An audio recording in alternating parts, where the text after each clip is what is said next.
We have not ridden for 30 days. For 30 days we have not been here in our tunnel. We have been caught. It happened on that night when we wrote last.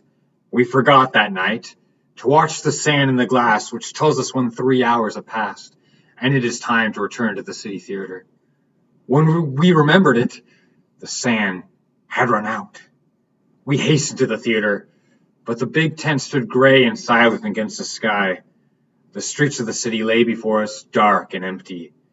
If we went back to the hide in our tunnel, we would be found and our light found with us. So we walked to the home of the street sweepers. When the council of the home questioned us, we looked upon the faces of the council, but there was no curiosity in those faces, and no anger, and no mercy. So when the oldest of them asked us, "Where have you been?" we thought of our glass box and of our light, and we forgot all else.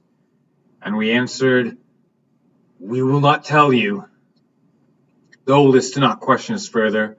They turned to the two youngest and said, and their voice was bored, "Take our brother Equality 72521 to the Palace of Corrective Detention. Lash them until they tell." So we were taken to the stone room under the Palace of Corrective Detention. This room has no windows and is empty save for an iron post. Two men stood by the post, naked but for leather aprons and leather hoods over their faces.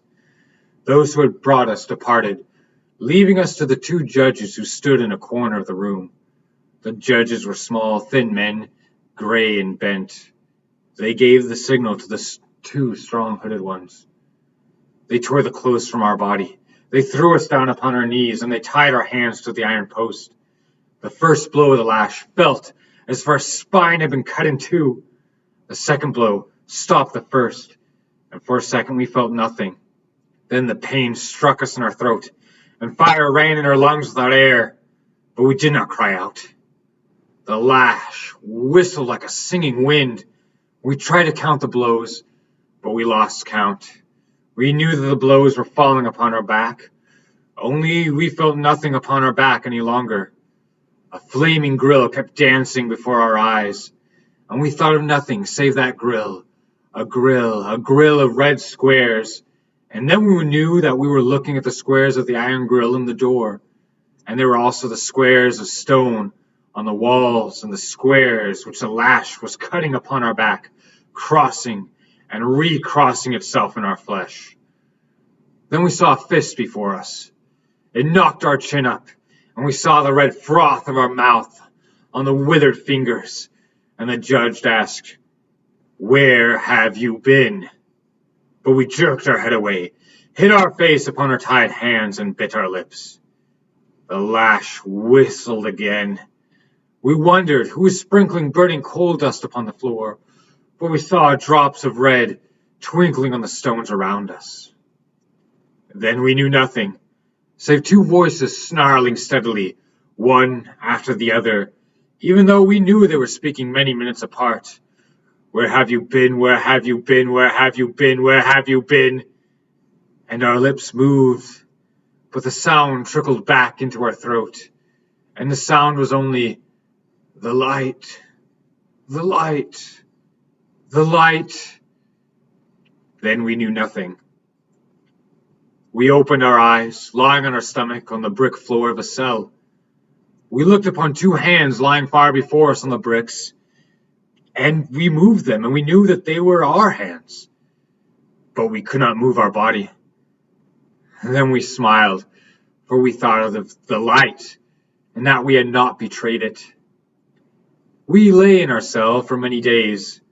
The door opened twice each day, once for the men who brought us bread and water, and once for the judges. Many judges came to our cell, first the humblest, and then the most honored judges of the city. They stood before us in their white togas, and they asked, "Are you ready to speak?" But we shook our head, lying before them on the floor, and they departed. We counted each day and each night as it passed. Then, tonight, we knew that we must escape, for tomorrow the World Council of Scholars is to meet in our city. It was easy to escape from the Palace of Corrective Detention. The locks are old on the doors, and there are no guards about. There is no reason to have guards, for men have never defied the council so far as to escape from whatever place they were ordered to be. Our body is healthy, and strength returns to it speedily. We lunged against the door, and it gave way. We stole through the dark passages, and through the dark streets, and down into our tunnel. We lit the candle, and we saw that our place had not been found, and nothing had been touched. And our glass box stood before us on the cold oven, as we had left it. What matter they now, the scars upon our back? Tomorrow, in the full light of day, we shall take our box and leave our tunnel open and walk through the streets to the home of the scholars. We shall put before them the greatest gift ever offered to men. We shall tell them the truth. We shall hand to them, as our confession, these pages we have written. We shall join our hands to theirs, and we shall work together with the power of the sky for the glory of mankind. Our blessing upon you, our brothers. Tomorrow you will take us back to your fold, and we shall be an outcast no longer. Tomorrow we shall be one of you again. Tomorrow.